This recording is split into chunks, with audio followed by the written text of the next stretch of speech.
Welcome to Deep Look, Ultiworld's weekly radio show about the current state of Ultimate.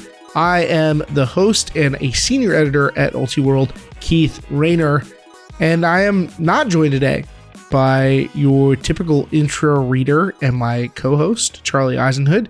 He is taking a rare vacation, the hardest working man in showbiz.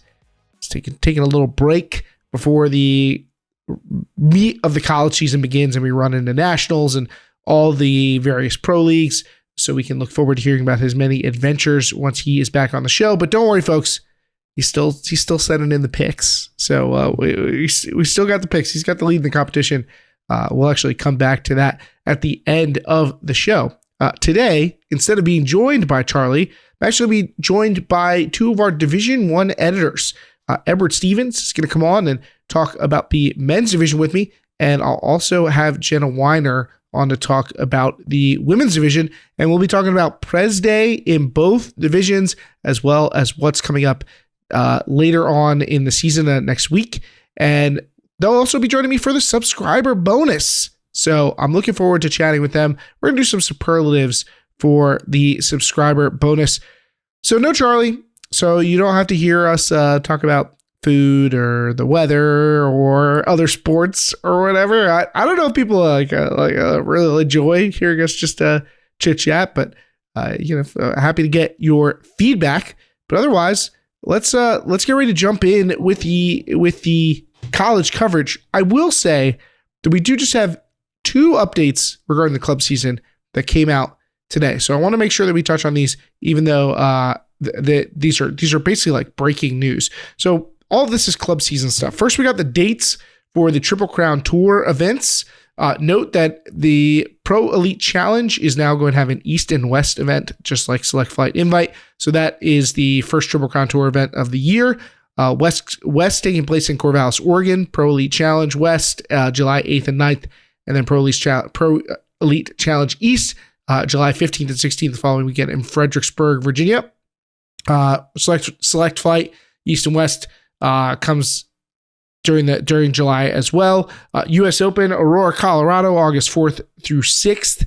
Elite Select Challenge Pro Champs, September 2nd through 4th in Milwaukee. And of course, National Champs, October 19th to 22nd back in San Diego. As a number of folks in our Discord have pointed out, and people even texted me about it, SFI East is on the same weekend as Wildwood. So people have taken issue with this.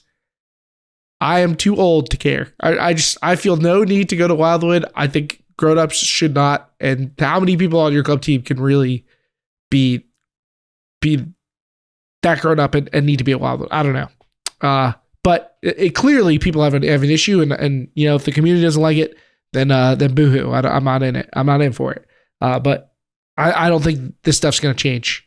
So we'll see what that means when SFI comes around. The other thing that just dropped is club guidelines for this upcoming season also released.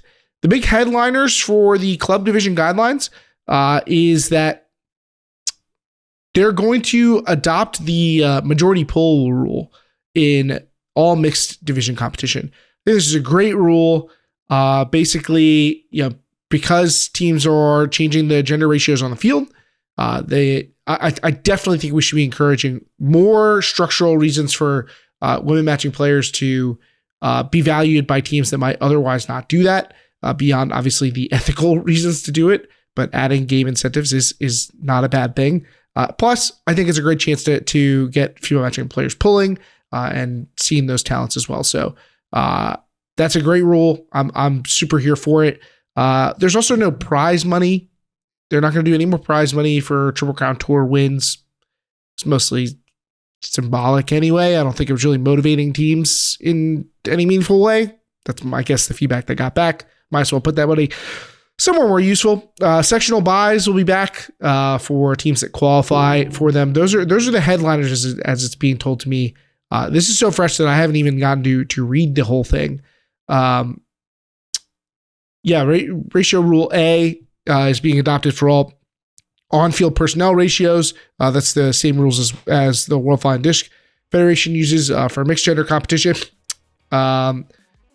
I think that they have the World Cup style draw is noted in here, but that's pretty much the major points of emphasis from the club guidelines. So not a ton new, but just make a note of those.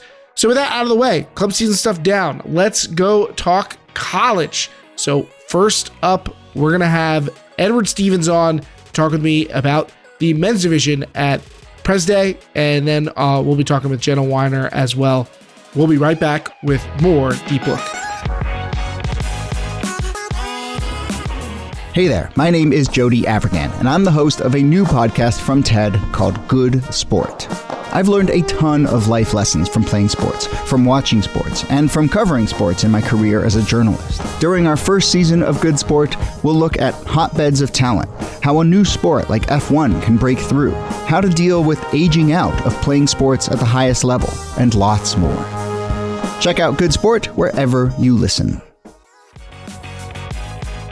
Now joining me on Deep Look is Edward Stevens, an Ulti World D1 editor. New title for one of our senior staff writers as well. But Edward's come on the show before, and I'm certainly glad to have him back. I don't know, am I supposed to say we? I don't know. Charlie's not here, but he's still here in spirit. So I'm going to say we. We're glad to have you back, Edward, on the show. Welcome to Deep Look. Thank you. And Keith, I think you're royalty, so you get full use of that we whenever you want.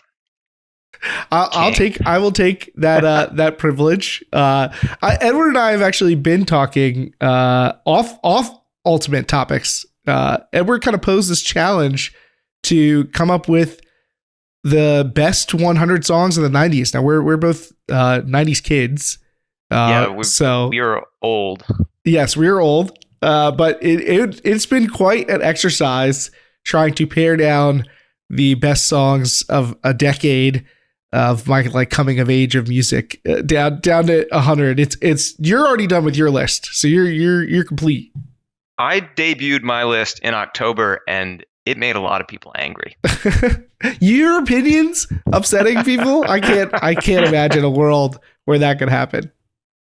Keith, do we have any crossover in our top 10 the way yours are shaping up right now? Give me quick rundown of the top 10. You want me to go 10 to 1 or 1 to 10? 1 to 10 from top to bottom. 1 to 10. Number 1 was the one that made people the most angry. So I have the Stars of Track and Field by Bell and Sebastian, which is a nice little indie number. Then we've got Lauryn Hill's X Factor, Equimini by Outkast, Hold On by Tom Waits. Don't sleep on Tom Waits, especially older Tom Waits. We got Criminal by Fiona Apple. Got Outkast coming in with another one, Spodie Odie Dopalicious. We've got the brilliant Prince cover by Sinead O'Connor, She Does Nothing Compares to You. Oh, that's so good. So good. Dark Horse, that nobody knows but me, but y'all have to check it out, is Monica, Before You Walk Out of My Life. It's an R&B classic from her record Miss Thang. Then we get a little big feeling Britpop with Common People by Pulp. And finally, just a pure sugar pop song with Robin's Show Me Love. This is the same Robin as Call Your Girlfriend and, oh man, what was her other big hit from 10 years ago? I forget, but this was when she was 17, she recorded this one and it kicked so much tail. It was great. So that's my top 10. Is there any crossover? I don't think we have any crossover. I've not finally gotten down. There's a chance. We're both, Georgians. I grew up in Atlanta. So there's clearly going to be Outkast on mine. Spodie Odie is going to be in consideration. Elevators is arguably my favorite song of all time. So that may be the one for me, as far as Outkast, if I don't get to 2. But I think Spodie Odie will be in consideration, but certainly some great stuff in there. I mean, I came up, my siblings were deep into grunge. So for me, Pearl Jam and Nirvana were staples, Radiohead. So I expect some of those songs, Red Hot Chili Peppers, to be around there. But we'll see how it actually shakes out. And then I grew up listening to a lot of that 90s hip hop. So I expected that, Notorious B.I.G. or Nas, Jay-Z, so some of their tracks will also be in consideration for my top 10. Trying to balance my own personal preference with kind of the artistic merit and the long term.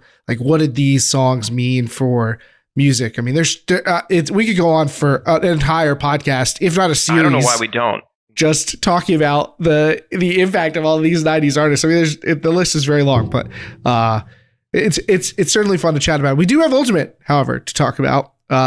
Played almost entirely by people who were born in this century. Well, yeah. Yes. Yeah, especially with BYU taking the weekend off. Yeah. So 90s music is oldies to them. It's classics. But we did have, I'm not going to say Santa Barbara invite like I did when we were talking about it. We have President's Day invite, Prez Day. I've tried to push for PDI. No one's fallen for it. No one's going for PDI. I think Prez Day is just what the people want. So we did have Prez Day taking place out in California, the second leg of the Southwest Triple Crown Tour, as our own Graham Gearhart crowns it. Love it. And surprise results, shock ending, and an incredibly college ultimate ending. Oregon Ego gets the win over Colorado on double game point, total jump ball score to finish it off. And that certainly the thing I think people will walk away from this tournament remembering will be that Oregon and Colorado final. I mean, it was super fun. And one thing I loved about it was the way it showcased the stars of both teams. I know that Ultimate's a team game. It takes a lot. Everybody's running out 15 to 20 players who are going out there and getting the job done. But watching the battle between Calvin Stoughton and Itai Chang was just absolutely spectacular. For those of you who don't know them as well, Itai Chang has just made the U24 roster. He plays Portland Rhino in the club division, and he has been out there slinging for Oregon. He's kind of the quarterback of the offense, but he's also maybe the team's best defender, so they can cross him over. Or if he shoots and misses, which he does every now and then, he's the guy who is going to get the disc back, which he did a few times, kind of spectacular. He's got like a great launch to go get the disc back. And I don't know, is he more explosive or is Stoughton more explosive with that first step on offense, getting free on anybody? I mean, those guys are incredible. There was a lot of love for the Stoughton first step in our Discord, and I think that's probably going to make its way into the writing. We have to trademark that, or we have to come up with a nickname for Stoughton's first step. I get blinded by Danny Landisman's just massive legs. I don't know what that guy squats, but he's also somebody who's really explosive. And those guys in this final were great. And Itai Chang, he got the layout block on the upline score that would have sealed it for Colorado, if I'm not mistaken. Right? That was. I think there was a little bit of miscommunication, but I think he probably gets the block either way. Comes up with a big play. This was not a perfect game of Ultimate. This was not we went out there and everybody executed, but this was close to like a perfect game of college Ultimate. This was the balance of big plays and some level of execution and clear skill, but contrasted against youthful exuberance and energy and the mistakes that I think can make college Ultimate great in some ways. So to me, this has been the game of the year in the men's division thus far. And I would not be surprised we got to wait all the way until nationals to top this, because it was clearly two talented teams still figuring things out, but playing a very good game and clearly a game that meant a lot to both of them.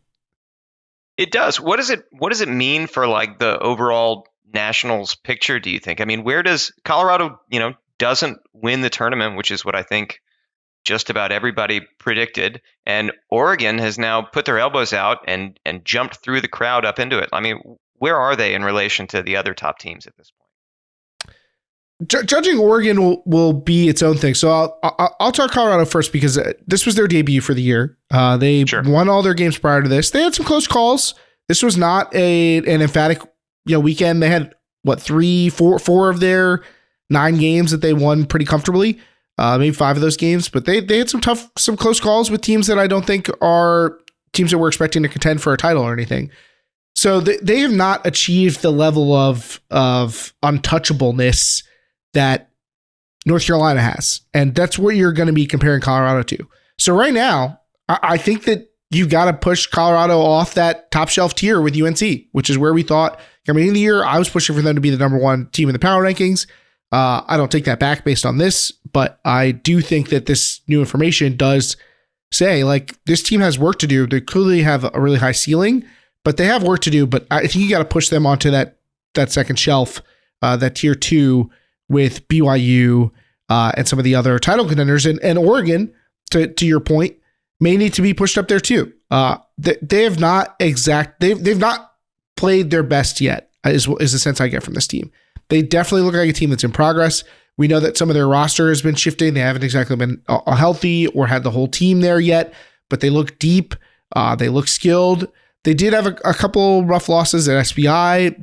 This weekend can shed some of those losses off a little bit because they beat both of the teams that they lost to. They beat Santa Cruz 13-9 after losing to them at SBI, and then they beat Cal 13-9 as well, who they also lost to at SBI. So you kind of get to shake some of that off for this Oregon team, and I think they're going to probably be the top 5 team. And I think right now you got to think of them as a tier 2 team and a team that could be in title contention, and title contention becomes a much more open conversation when you take Colorado out of tier 1. Yeah, I think it does. I think you're right. Let me give you my 2 cents on both these teams, and I want to start with Colorado because you're right. I mean, I feel like we knew more about Colorado heading into it, and this weekend changes a little bit of that perspective. And what I think I got from Colorado, and particularly in comparison to what we've seen from UNC so far, is that they are much more in the process of trying to incorporate new pieces in new ways. Yeah, they have Stoughton and Landisman, and yeah, they have Nathan Buckholz still anchoring the D-line, but they're mixing in a lot of new pieces in heavier rotation. I mean, we're seeing Seth Wells playing really well, but getting active in a way that he did not have to be last year when Alex Atkins could absorb just about every other touch.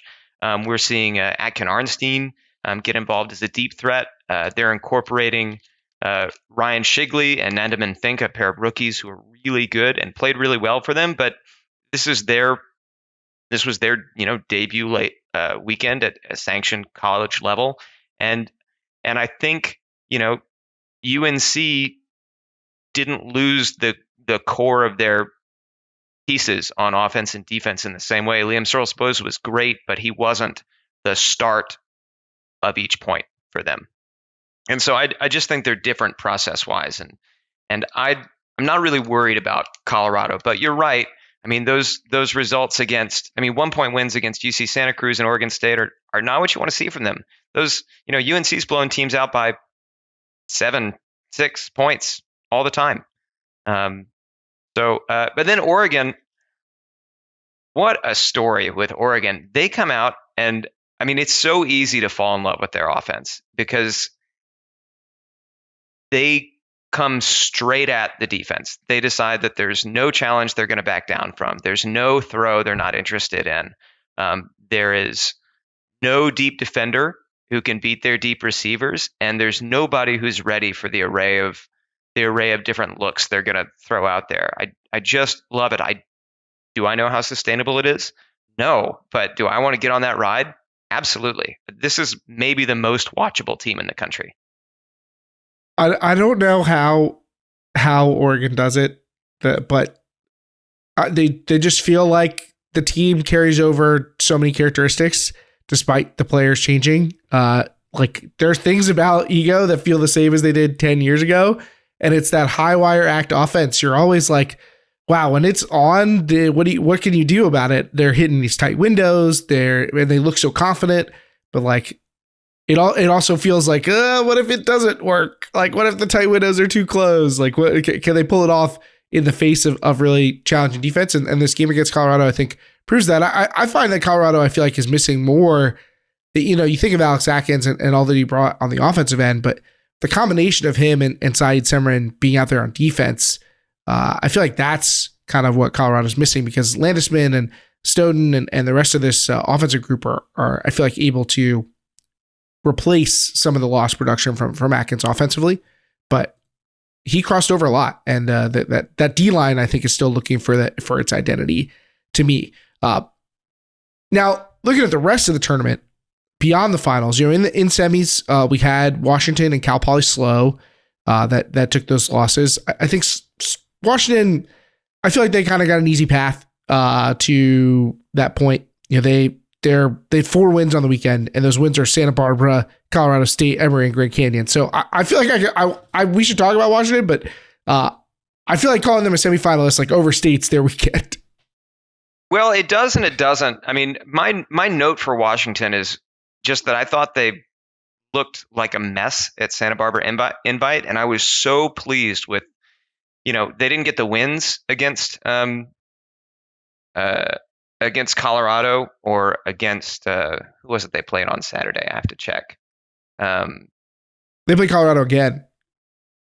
Right. They didn't get the wins, but I thought they looked like a legitimate nationals team again, which I liked a lot. Now, they still have that loss to Western Washington, which I didn't like, but Jack Brown out there on that O-line was absolutely crushing it. I loved the way he was running it. Max Ramstad still would love to cut down on the turnovers a little bit, but is a really key piece. Martin Lee looks awesome for that D-line. And I just thought it was a whole new look for Washington that is still without their star player, Tony Vanieri. And I don't know, that was a really encouraging weekend, I thought, even if, asterisk next to semifinalist. If you take away that Western Washington loss, they look the part when they play against top level competition, but they're not getting the wins.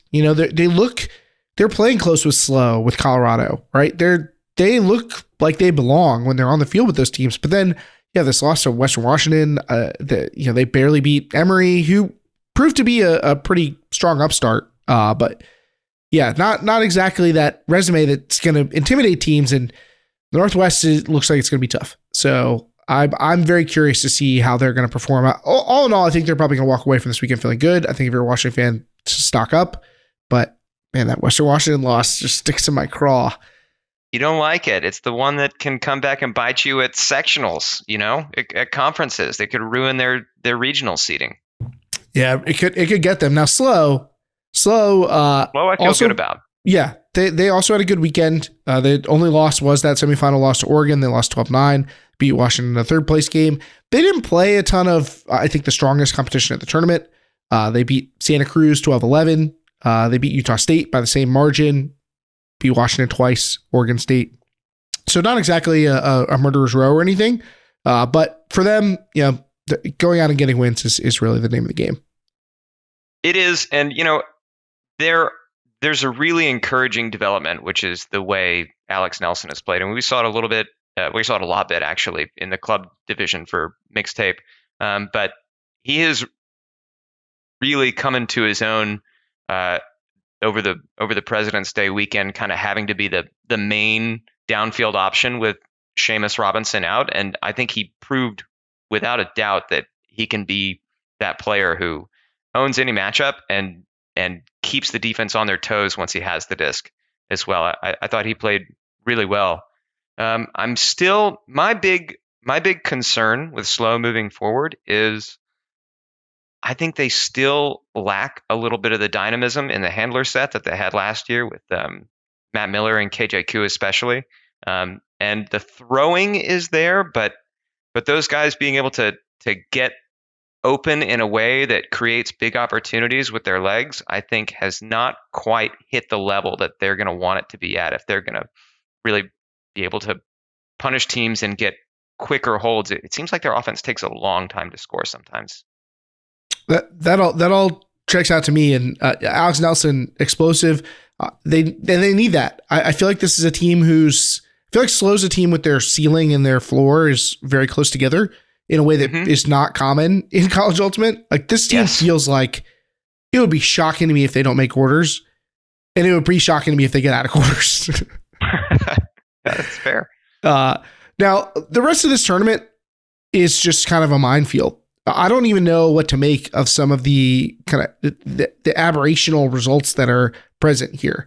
You get UC San Diego beats Oregon State who otherwise looked pretty solid. You get Emory loses to Grand Canyon, and then, beats Western and is in a tight game with Washington. You get UCLA absolutely crushes Cal, loses to Grand Canyon. They're just like all over the place. These kinds of Santa strange Cruz, results. 1 point losses to SLO and Colorado, but 1 point, only a 1 point, but also a 1 point loss to Emory. Was that right? Yeah, they lost to Emory 12-11. I mean, yeah. What are we doing with these results? Like, is there anything here that really stands out to you, or some sort of trend, or is there anything you could say about like these one-off losses? I don't want to put too much stock into them. I mean, it's still February, but I think we can say that, a lot of these schools have 1 or 2 true star players. Justin Burnett at Emory is absolutely spectacular. And you get somebody like Aiden Curry on Santa Cruz has a hot game. I mean, those teams are going to put up numbers. Those are players that are virtually impossible to stop when they're feeling themselves. And so I just think this is part of what you get in college. Without rosters that always go deep, you're going to have a bit more variability. What that makes me excited for is regionals. I mean, we are really laying the groundwork for some crazy upset regionals, and I think that's possible. The bid picture is going to be a big defining part of that. But in regions where they have that extra bid or two, the fields feel really flat. It feels like there's a lot of parity, and part of that's just college kids playing a consistent brand of Ultimate. It's part of what makes it exciting. But it also just that the talent levels feel pretty similar. So like the Southwest after SLO, like who do we feel confident in? Cal didn't have a good weekend. UCLA had some weird losses. Santa Cruz is there. Like UC San Diego got notable wins. Like any one of those teams could just throw somebody off in the wrong round. Emory's in the Southeast. There's plenty of that. Grand Canyon. Don't forget Grand Canyon. Look at the Northwest. You got UVic. You got Oregon State. You got a Western Washington team that beat Washington. Washington could go into regionals as like a 6th seed. I don't know. Utah State. Like I actually think I think beyond a doubt the Northwest is the wildest region in men's college this year. Northwest Regional sounds super hype. I hope that we get some. I hope that it's good conditions and we get like double limb brackets. Like, give me the good stuff. Give me the good stuff right off the bat. Any other notes from Prez Day anything that jumped out at you? No, watching Cal play, it's funny because if a team comes in with a good zone plan and are spotting their throws right, it's a defense that can be beaten, even though it's good at being saggy and slowing things down. But despite some like bad losses, and I mean, losing 10-3 to UCLA in region is not what you want. I was kind of encouraged at the development of Cal. You can see them. They're a bit top heavy with Dexter Clyburn and Gavin May absorbing a lot of touches together, and they're both great. They're truly great, but you need a little more to be able to really punch hard at what's going to be a tough regionals. And I saw them working more people into those sets in positive ways, and I feel like they're playing the long game the right way. Does that make sense? Yeah, but when we do our all region teams, Southwest I think is gonna be the hardest region. It's gonna be hard to nail down which 7 should be on the first team, and Gavin May and Dexter Clyburn are definitely gonna be in that conversation. Impressive players, and Clyburn in particular has been. I think he's someone who can figure it in the awards conversations if Cal can stay in the general national conversation. It's going to be hard if they don't make nationals. I don't know if they're that good, but if they make nationals, they're in there. Very specific praise. I think Clyburn might have the best inside forehand in the game right now. Might. I love it. Okay, so we kind of have the men's division. Obviously, there's plenty of tournaments. I mean, we're starting to hit peak tournament season as we come towards March. We're moving out of the early season into that mid-season period, but we got a week before we have another major. We'll have the weekend off, and then Stanford Invite, the men's division, will be the weekend after. This weekend we have Eastern's qualifiers, though, which is always a fun tournament because it's like this Nationals hopeful-filled field. teams that want to get in. Look at Eastern's qualifier. What do you got when you look at this list? Is there a team that you're like, okay, I think this is the team that you should expect to win, or the team that I think has the most to win or lose, team you're most interested in? What do you got? I don't have a team I expect to win. Eastern's qualifier is an absolute crapshoot every year. But what I do have is a team I'm most interested in, and that is 100% McGill. They're making their season debut this year. Last year, they played awesome, but because of the way bids were done, they couldn't earn a bid for New England. I mean, they are both playing for themselves with a ton of promising young players, both out of Quebec and out of Texas, which is how I think they ended up at Syntex playing so well last year. But also kind of have more of those New England region, redemption for last year, hopes and dreams. And if they can win that tournament and show up at Easterns, all of a sudden the entire national bid picture is changing in huge ways. So I'm pretty interested in seeing what they can do at this qualifier this weekend. They don't have an easy pool. South Carolina, I think, could come away and win this tournament. James Madison just had a strong Mid-Atlantic warm-up in January. They lost to William & Mary by won all their other games. There's been some preseason hype from a couple of individuals in our Discord. Temple, we know that they have talent as well. So it's a tough debut pool for McGill. But picking a team to watch, they're definitely at the top of the list because with it being their debut and all. I can't give up on Duke. I want to see Duke with Seth Weaver and Albert Yuan at the same time. We haven't seen that yet. Can they be a real threat in the AC? I kind of want to know, but yeah, all these AC teams are intriguing. UNC Wilmington, after the way that they looked at current state tune-up, South Carolina, and then Georgia Tech, Southeast Georgia team. Tech, that's what I was going to say. I think Georgia Tech could be the team that I'm the most curious about. I mean, they beat Michigan at warm-up.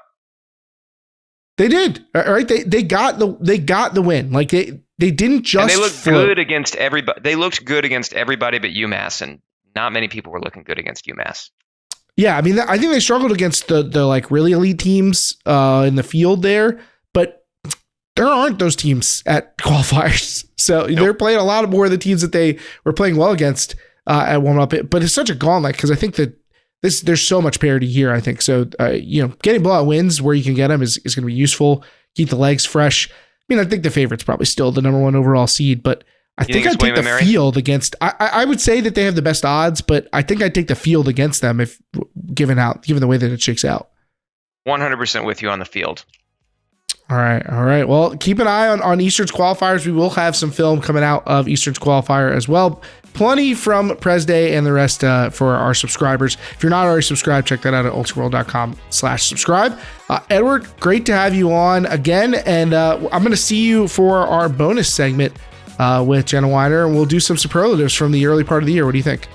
Oh, yeah, I'm in. I love the bonus. Awesome. We'll see you then, Edward.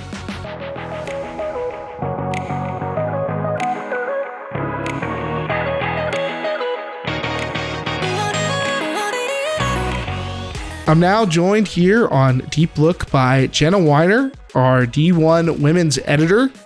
Jenna, we just had Prez Day invite, so we've got plenty of good stuff to talk about, but I'm glad to have you back on the show. How have you been doing?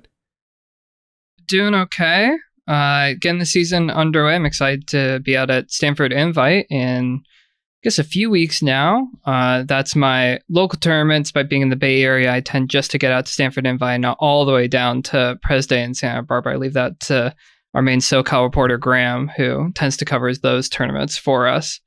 Now we're going to be talking mostly about the youngsters playing here, in the prime of their life. But I know you, as a player, recently got a little bit of a surprise email telling you a little bit about your age. It's not so much a surprise. It's I feel like I saw on Twitter a number of folks who were sharing that they got the hey, you're Masters eligible now. You want to sign up for things? You're interested in playing in the Masters series for USA Ultimate, which I know, and it's a little strange because the age lines are different for men's and women's matching players. But this is indeed my age 30 year, although I won't turn 30 until October. So I am somehow eligible already to play a Masters, which makes me feel quite old. And also then I think about playing Masters and it's like so many, especially at the top end of the women's division, so many players are playing well into their 30s, mid 30s. I mean, look at Fury's roster, chock full of seemingly ageless players. So can't really feel that bad about it if they're all competing for national championships year after year. Yeah, I told the story for Summer League last year, but this past summer, I was playing in like my first or second game of the summer, and someone on the other team came up to me to ask if I was Grandmasters eligible, of which I'm a couple years short, and I was like, nope, just Masters. I got hopeful. I thought I was going to be asked to come play Masters levels. Oh, somebody wants me to come join this. It's so nice to be wanted again. It's been so long since I've been invited to be the young one on the team, and instead I was like, no, you got to check back in a couple of years for me to be Grandmasters eligible. But look, we don't get enough Masters talk. We get enough emails about it. Hey, why don't you talk more about Masters? And I guarantee if I played that, and if more of our staff played, which just by the nature of these things is probably likely, that we'll do that. What if Team Multi-World finally forms, but it's in Masters division? I think we do okay. I was talking to some of my friends in the Bay who are playing Masters women's, and one of them was telling me, yeah, it's actually pretty great because you join these teams and all of a sudden you're once again the fastest player on the field. And it's like, oh, that would be a nice feeling. You're right. And I don't have to chase around these 17 and 18-year-old college kids that are burning me into the dust as I try and move my way across the field like I once used to. That person, that y'all need to check your speed privileges here, because I have never been the fastest player on the field at any age. But I would certainly welcome feeling a little like refreshed. Now it's like I play 2 points in a row and I'm like, yeah, I need a few off. I would certainly like to be the young one again. I still remember I played Summer League many, many years ago. My first Summer League in Atlanta, I was on a team, and one of our players was Julia Echterhoff in the heyday of her career. She's this big time club player or whatever. And I still remember her like pulling me aside at one Summer League, like at a Summer League tournament or something. And she was just like, look, you're the young one on the team. You just go out there, run a lot, just be the young player. And I still remember that. I remember her saying that to me.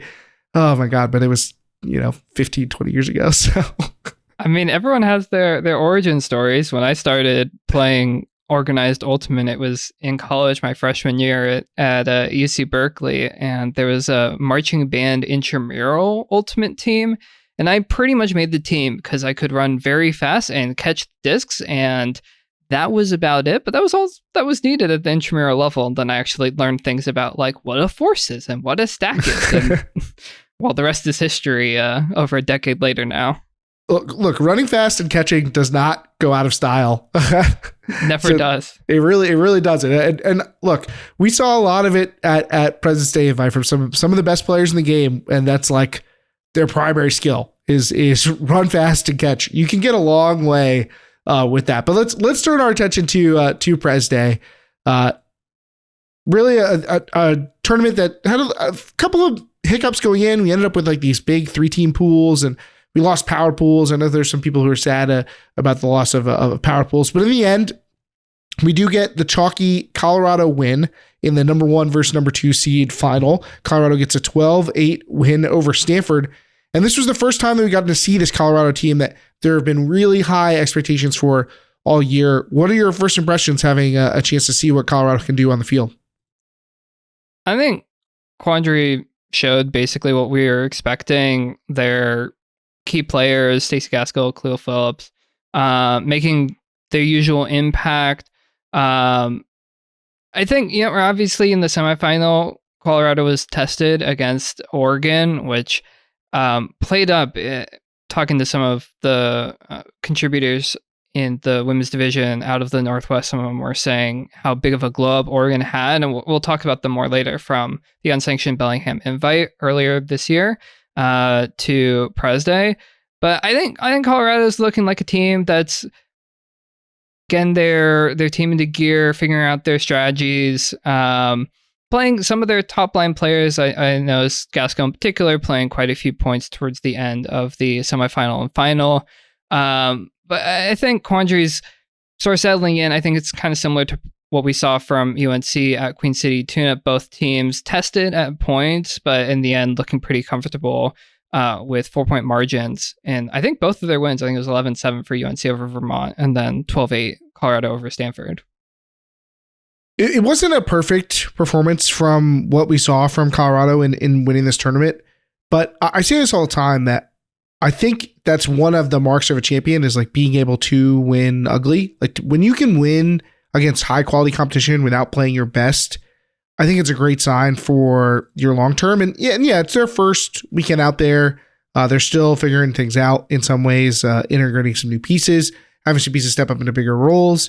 I was very impressed with Emma Williamson, who made the U24 team, which I think is certainly going to make her a much more well-known player, but was also performing at a high level after a rookie season in which I think she got a bit overshadowed by the star power of some of the teammates on this Colorado team. But they really looked like they were running with some open lines, but still showing off their talent. I mean, they basically were unchallenged for most of the weekend, aside from they had a bit of a close semifinal with Oregon, but otherwise I think they looked like they were a clear head above everybody else in the field.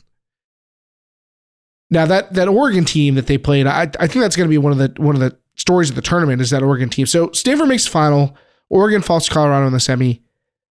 Unless you think there's another team outside of those two, who do you think is the second best team from Prez Day?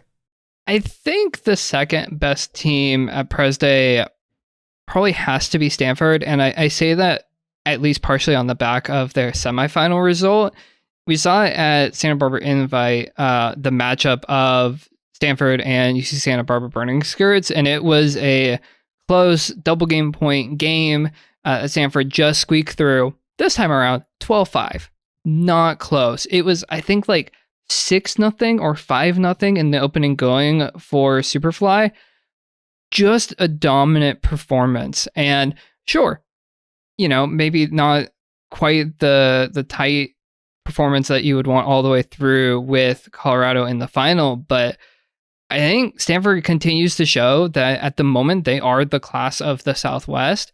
Southwest has had a team make semifinals for I think like 7 of the last 8 seasons at nationals.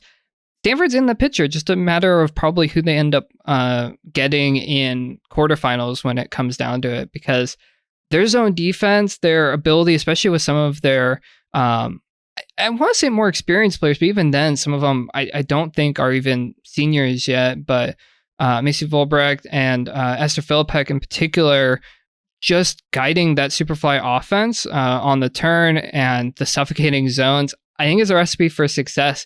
But we saw the potential of Oregon, and they held off Burning Skirts in the third place game. Trout Waybright, Cyrus Linkfield, 2 rookies coming in looking like the best players already on this Fugue team. Oregon will be the story, I think, because of it being their debut, people not knowing exactly what to expect from them having these new names. But I agree with you. Stanford, they get the head-to-head win over Oregon. It's only a 1-goal win, but it's so early in the year for Oregon. But when you look at the similar matchups, you look at the scores Stanford put up against Eclipse, against UC Santa Barbara. UC Santa Barbara is a team that almost beat Oregon. They came up 1 goal short in Oregon's opener. Stanford beat them by like 7, beat them 12-5 in semifinals. They beat Carleton Eclipse by 9, and Oregon beat them by 5. So when you go up and down the list, and because they were in the same pool, you have a lot of common opponents. Colorado State's another one where Oregon beat them by 2, Stanford beat them by 7. So I'm with you. And this Stanford team, I think, may not be getting enough credit for having appeared in the finals of 2 major tournaments and done so with a very impressive signature style of play and mostly very assertive. They've beaten a lot of teams pretty handily. So Stanford, I think, clearly the class of the Southwest right now. But maybe just a step off of that title contender status, but firmly a semifinal contender and the front runner in the Southwest, which clearly is one of the best regions in the country, undoubtedly. Absolutely. And we've talked about the Southwest Triple Crown, as it has been coined by our own Graham Gerhardt.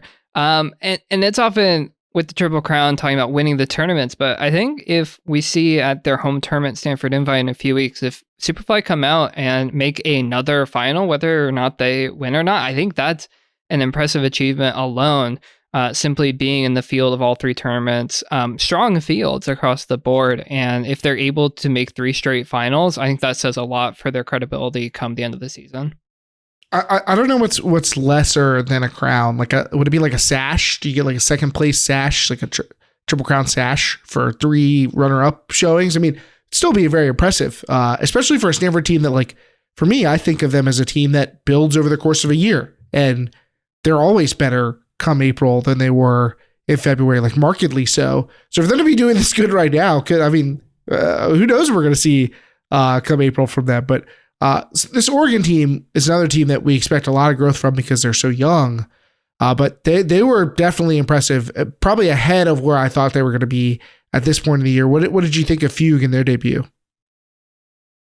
I was really impressed by Fugue. I was catching in particular the third place game where they had a lead, lost the lead, and then held off UC Santa Barbara in the end. And just the willpower that I saw from Fugue in the final point of that game.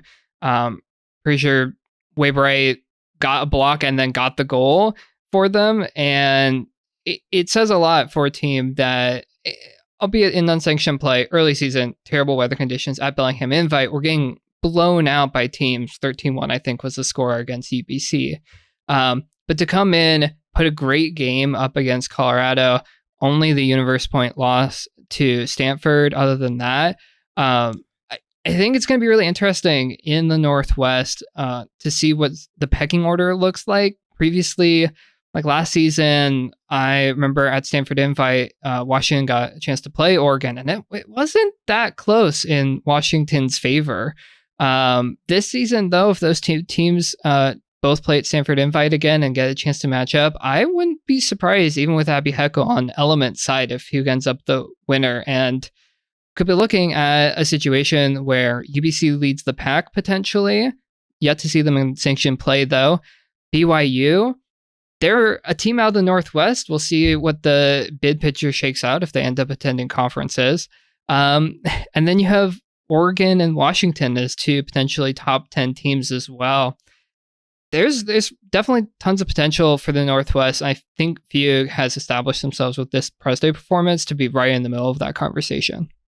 I think there was something in our preseason primer about a potential return of the evil empire. For those of you too young to remember, there was once a day when the Northwest was the threat to take 5 bids to nationals all the time.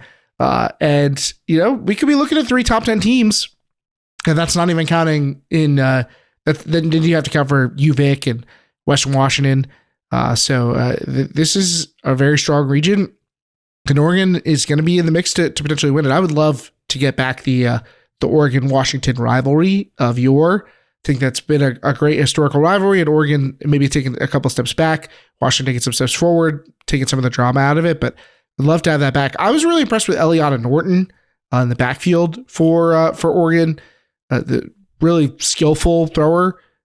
Very curious to see what goes on with her, but obviously, Waybright and Linkfield are stars, and Zoe Hughes maybe a bit overlooked in that group, but this team is not a one-person show or anything. I mean, this is not I think they felt a little bit like that in a couple years past with like Rachel Hess having such a massive role, and Trout Waybright's just somebody who has that kind of gravity on the field and they're gonna be a player who draws your attention because they're just all over the place. But I don't think that the team is like totally reliant on Waybright to carry them. So I think that there's a lot of good signs for Fugue in their debut. Looking at the rest of the tournament, mixed results for the Southwest. Not a good weekend for Cal. Davis, I think maybe a bit of a bounce back weekend. What's your takeaways from the Southwest looking at this weekend as a whole? I think for the Southwest, it's become pretty clear that it is a core four, as it were. We saw last year there were 4 bids and 4 teams that went, and those teams are all still sitting in the top. I think that might be top 15 when this week's power rankings are updated. Because I think there was a thought, right? Cal or UCLA with Tanya Beerson, or Santa Cruz or SLO all had, some good performances earlier in the season, but it doesn't seem like any of those trailing teams are really going to be in much of the bid picture. And so it seems like we really do have this core group with Santa Barbara, Davis, Stanford, and San Diego. And I think that's sort of the state of it. I would be a little surprised if the Southwest, say, ended up with somehow only 2 bids come the end of the season. I could see 3, but it's probably going to be 4, and it's probably going to be 4 pretty comfortable bids and places for those 4 teams. And again, see what the ceiling is. Stanford has that potential. Santa Barbara, I think, at full health, Julie Hasbrook wasn't available for the later parts of Prez Day. Has potential after making 2 straight semifinals. But it definitely feels like a step back, although in the bid picture, it might be just the same as it was last year. Davis is kind of the flex team there. I mean, I think we all feel pretty confident about Stanford, Santa Barbara, and San Diego, even with San Diego not quite being at the level that we're used to over the past couple of seasons. Davis, I like this Davis team a lot on paper, and when you see the highlights, it's easy to get excited about them. The consistency from point to point isn't quite there, but I do think that they've shown that they're a level above the next crop in the region. So if we do end up in a 4-bid situation, I think it's going to be a lot about picking the order of the teams, not necessarily which 4 teams it's going to be. So we may not have the same type of drama going to Southwest regionals that we're used to. But I do think Davis is probably in a pretty secure position for earning a bid right now, obviously without running the numbers. But I think they've probably done enough on their part. Now, there are a couple teams that visited the region from outside of the Northwest or Southwest, which was Carleton Eclipse, the D3 women's team, Colorado State, Texas, and Duke. And if you'd asked me before the tournament which of those teams I thought was going to be the best, probably would have been looking at Texas or Colorado State. Which 2 teams probably ended up being the best and placing the highest out of those teams? Carleton and Duke. Carleton, a real shocker for me. Like I cannot take anything away from this team. They, went 3-6, but they went out there. They beat Texas handily. They beat Colorado State, who was at Nationals last year, D1 Nationals. Carleton's probably going to be shooting up the D3 power rankings. I know you and I are in control of that, but I was very surprised by the way their level of performance. They lose by 2 to UC San Diego. Like UC San Diego, these are not teams that you expect to be in tight contests with one another. But travel all the way out here and represent Northfield well, which no other team could possibly come out from Northfield and be good. But it's impressive for me what Eclipse accomplished out there. But yeah, not a lot to get too excited about beyond that. I think from the out of region teams. I think to Eclipse's credit, they took down the Prez Day qualifier. Pretty sure. Well, they might have won Stanford Open. I forget if Stanford Open has happened. They won a recent West Coast tournament, which was impressive. They won Stanford Open. Yeah, they beat Stanford Open. There we go. 10-5.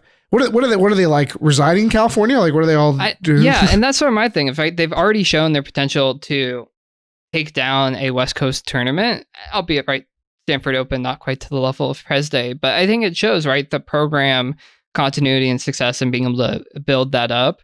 I think bodes well, obviously, for their chances in D3. And when we were going through the power rankings, it was like, all right, we have our top semifinals teams, we have most of our quarters teams.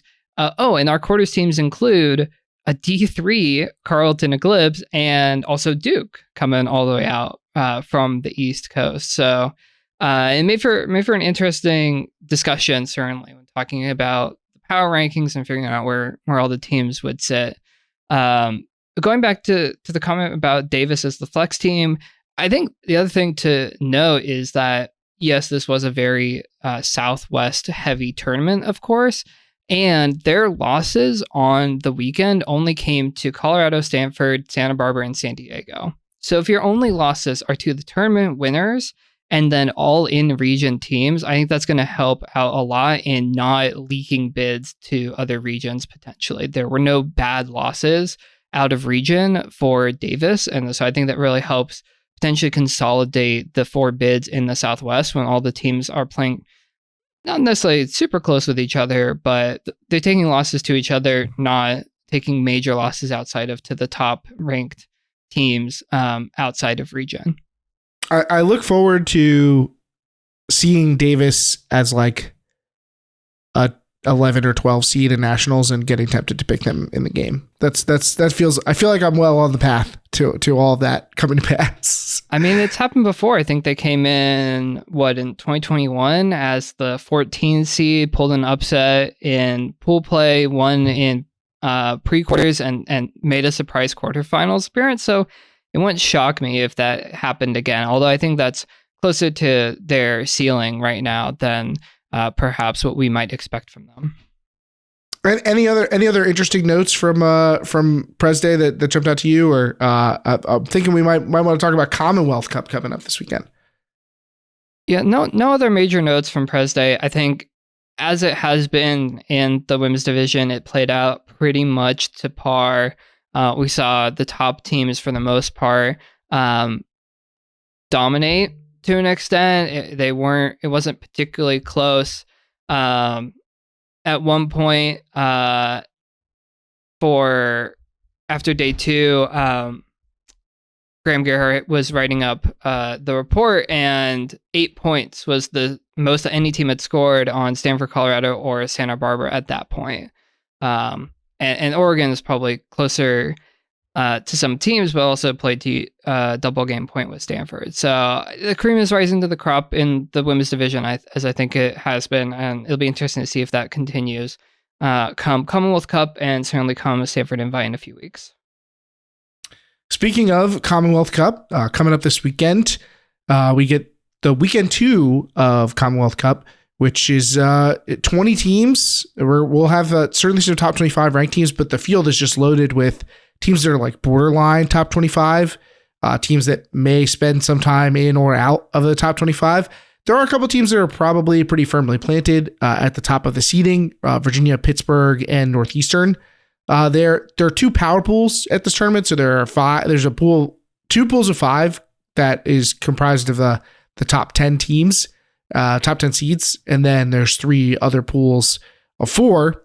And so those power pools, everybody makes the bracket, and then in the pools of 4, I think you have to place in the top 2 to make the bracket. So interesting setup for this tournament. Means we're going to get to see those top teams that are fighting for bids really get a chance to compete against other teams that are going to be in those bid conversations. I'll note of particular interest to me, you've got a bunch of the top Metro East teams in the field, so very curious to see what they're at. But there are a number of ranked teams: Virginia, Pittsburgh, Northeastern, Michigan, Brown, Ohio State, and then some teams that have been ranked or could be ranked: SUNY Binghamton, Georgia, Yale, low-key Penn State, Notre Dame, and Tennessee also in the field. They were ranked this past ranking. So there's plenty to see here at Commonwealth. What are you most looking forward to seeing, Jenna? I think it for me, it's that bottom third of the power rankings. The last few weeks, we have teams float in, float out, lots of discussions about what teams' resumes look best. I think Commonwealth Cup will give us a lot of connectivity between a lot of those teams that we've been sort of weighing back and forth of where they might sit. Some debuts for some teams in the field at Commonwealth Cup. I think also at the top end, Virginia looked really strong, even though they did finish 5th at Queen City Tune-Up. Does that continue? Do they continue to impress, or do teams like Michigan, Northeastern, or a Georgia team that we had ranked in our top 20 at one point before falling out after Queen City? Is there bounce back potential for some of those teams? And what does it also mean for teams like Notre Dame and Tennessee, who came in power rankings last week and going to have to fight it out in Pool E as the top two teams in that non-power pool? I think it's going to be really interesting to see more of that balance of bids, because again, as we were talking about earlier, Southwest, Northwest, both looking really strong for a bunch of bids means that secondary strength of bids may be at a premium come the end of the season. I know. I kind of want to sit down and do the math on like where I think the bids are going to go, because I think we're going to get to the point where it's like, wow, there are a lot of teams that feel like they're in the running and not a lot of bids to go around. Like there's not a lot that's going to be unspoken for, particularly when you're talking about those West Coast teams. So I mean, this is the type of tournament where bids are going to be lost and won. It's a little early in the year to get to that point, but it's not those big premier tournaments. It's these tournaments where you get a bunch of bubble teams going at it. Oh, teams from all over the country. I mean, we've got AC, OV, Great Lakes, Southeast, Metro East, New England. You just get basically everybody who's not one of the West Coast regions represented here. So there's a lot of important bid points to be won, and that's probably the thing I'm watching for the most. How does Michigan hold up? Could Binghamton and Yale and Columbia, those are three of the Metro East teams in the field, like, could they push for a bid? I doubt it, but I don't think it's totally out of the way. I'd be shocked if both were that good, but I do think that one will be pretty good. I've gone on record for that. The Southeast, I think the ship has probably sailed on them. So for Georgia, this is more an exercise in trying to, just become the best team that they can be. But Brown and Northeastern are there for New England. So I'm really keeping an eye on the bid picture for this tournament. I do expect Virginia to be the strongest team as the number one seed. I think that they're just going to be a cut above the field, but that's kind of another thing I'm looking for. Like, can they separate themselves? Do they end up in a lot of close games, or taking a loss? It's certainly possible they could take a loss. I don't think they're so good that they're like a mile away from this field or anything. So yeah, those are the things I feel like I'm looking at with this Commonwealth Cup field. Is there any team that you're particularly intrigued by, or like from down the line? Once you get away from like those top 4 seeds or something like that. Yeah, good question. I mean, I think top 4 seeds, while Binghamton's at 5. I am intrigued with Tennessee, Notre Dame. Those two teams coming in, Tennessee on the back of winning their hometown tournament tots, and Notre Dame on the back of a decent, not overly impressive, but a fairly strong Queen City performance.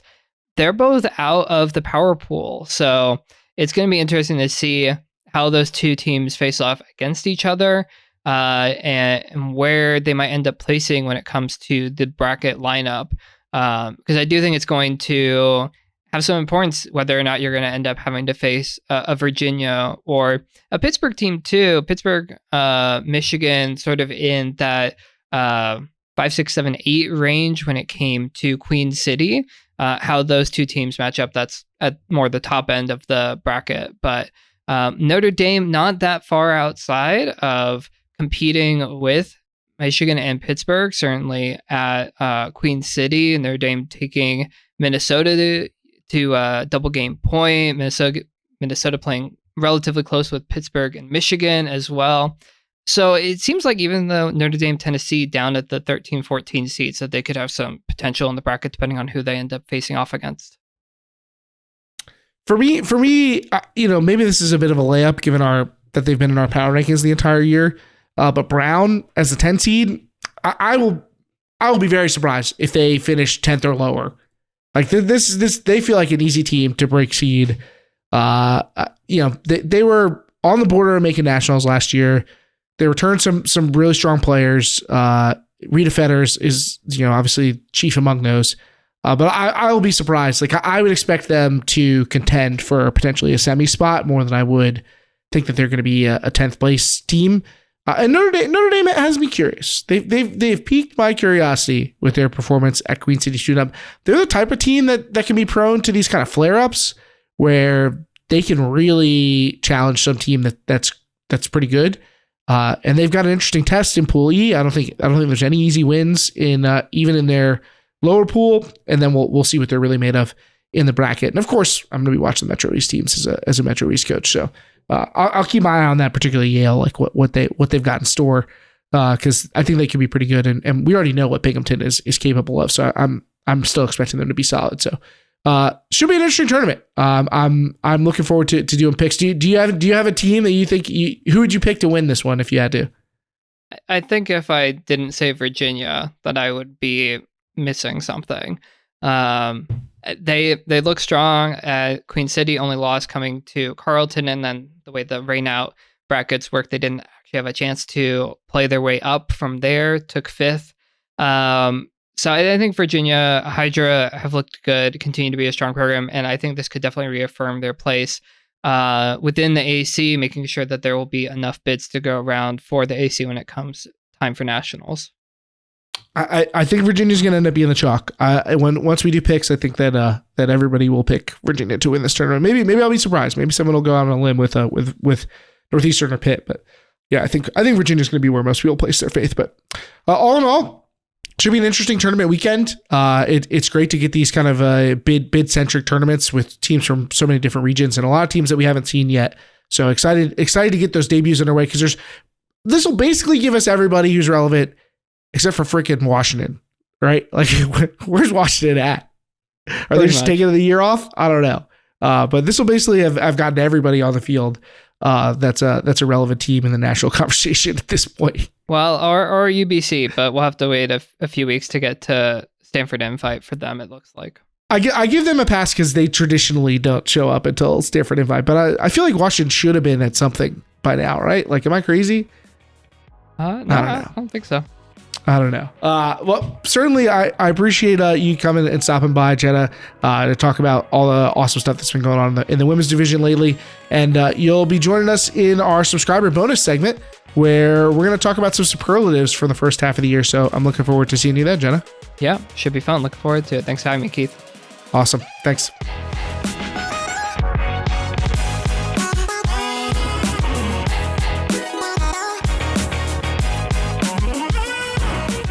All right, folks, that's going to do it for this week's edition of Deep Look.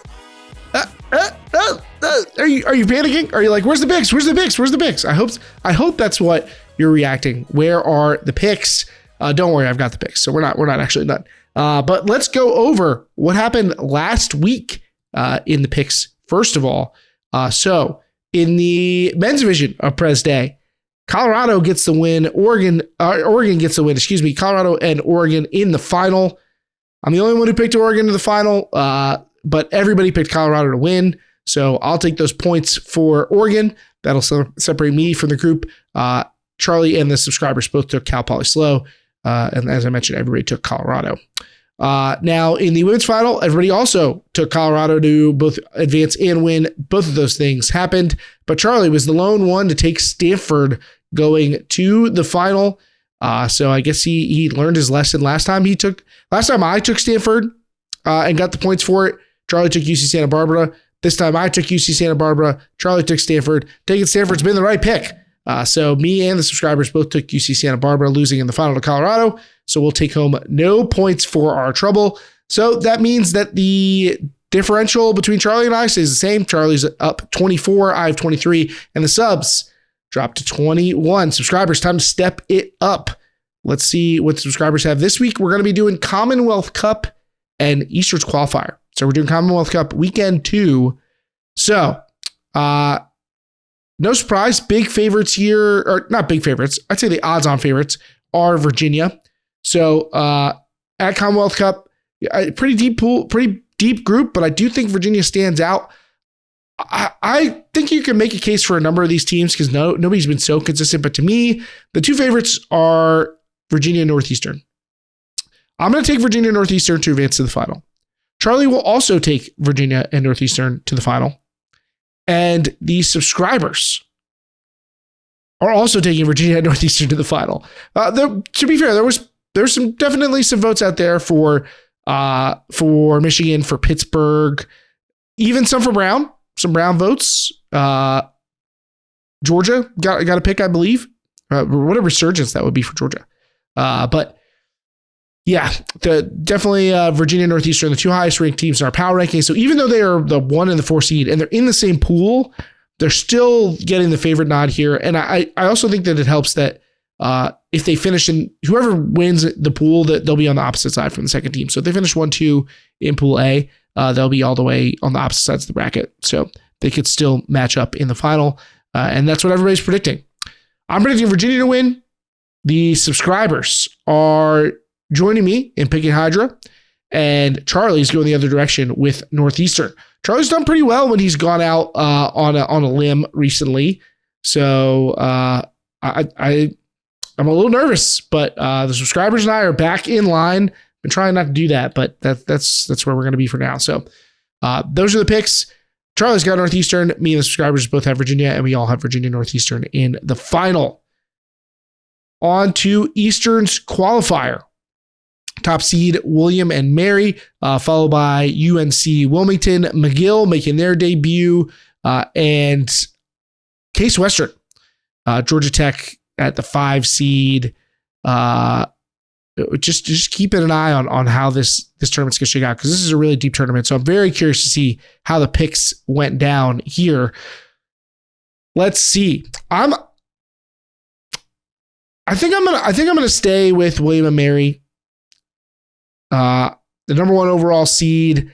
I haven't played a ton of games, but they did get in good results at Mid-Atlantic warm-up. They played a 1-point win. They had 1-point wins over RIT and James Madison, but no L's. And then their only loss to Queen State shootout was 14-11 to Ohio State. They beat Virginia, Notre Dame, Case. So, I think William and Mary is the favorite with good reason, but they're not infallible. That's for sure. But they're actually better than I would have anticipated coming into this year. So I'm taking William and Mary. And as my second team, man, there's so many teams to pick from. It would not surprise me if McGill is the best team here. I mean, they might win the thing for all I know. But I'm going to go with the team that we know has seen action, that we've seen go up against top competition, and that's Georgia Tech. I'm taking the 5 seed Georgia Tech. It also helps Case Western, sadly. I mean, it stinks to hear this, but the word on the street is that Anil Driehaus, the star thrower from Case Western, is out for some time, potentially with some sort of knee injury. Stinks to hear it. Very talented player. Hope it's not the case. But as it is, that's going to hurt Case Western's ability to be the strongest team. It's going to be a boon for Georgia Tech. And Georgia Tech put up some nice results at Florida warm-up. That 13-10 win over Michigan, it's got to be the best win of any team in this field. So I'm going to take Georgia Tech. Tough competition though, up and down the lineup. So I'm going with William and Mary, Georgia Tech going to the final. Charlie has William and Mary as well, and UNC Wilmington, the 2 overall seeds. So Charlie going chalk on that front. And the subscribers, as is appropriate, extremely close votes. Just lots of votes everywhere for the various teams. Subscribers are also taking UNC Wilmington, and they're taking McGill to reach the final as well. So UNCW and McGill. I wonder if that's let me look at the format. Poor subscribers. Should I like do them a solid if they can't face each other? They're the 2 and the 3 seed. It typically is not a good sign. Pool. No, they'd be on the same side of the bracket. So I mean, this is impossible for them to meet in the final. I guess you get 2 shots at getting a finalist. So maybe nobody makes it, but yeah, I can't really help the subscribers out of that jam. I think they're just going to have to ride with UNC Wilmington and McGill. They do have McGill taking the win. So for the first time, we all 3 have different winners. I've got William and Mary. Charlie's got UNC Wilmington. So this is the most differentiation I think we've had in any set of picks. No identical picks among the subscribers, Charlie or myself. So points to be had at Eastern Qualifier. that will actually do it for this week's episode of Deep Look. But our subscribers can join us for Out the Back. Edward, myself, and Jenna will be talking over some of the superlatives from the beginning of the season. We'll talk about who the most disappointing team is, who the player of the year for the early season should be, and plant our flags on some teams that we really think could make a big splash and overperform what other people might expect. You got to put your reputation on the line with somebody. Who are we picking? You got to find out in Out the Back, our Deep Look subscriber bonus segment. Our subscribers can get access to that with any sort of plan. So check out ultraworld.com/subscribe to find out about all the benefits, including the bonus segments for each of our podcasts. That'll do it for this week. Subscribers, I'll see you in the bonus segment. Rest of our listeners, I will be back with you next week. No Charlie again. So if you got any sweet guest ideas, let me know. Maybe we'll have somebody cool on. If you think you could be the great co-host, maybe I'll give it a shot. Let me know. Holla at me. You can tweet at me at FullFieldHammer or email us deeplook@ultiworld, deeplookpod on Twitter and deeplook@ultiworld.com. Otherwise, catch you folks next week.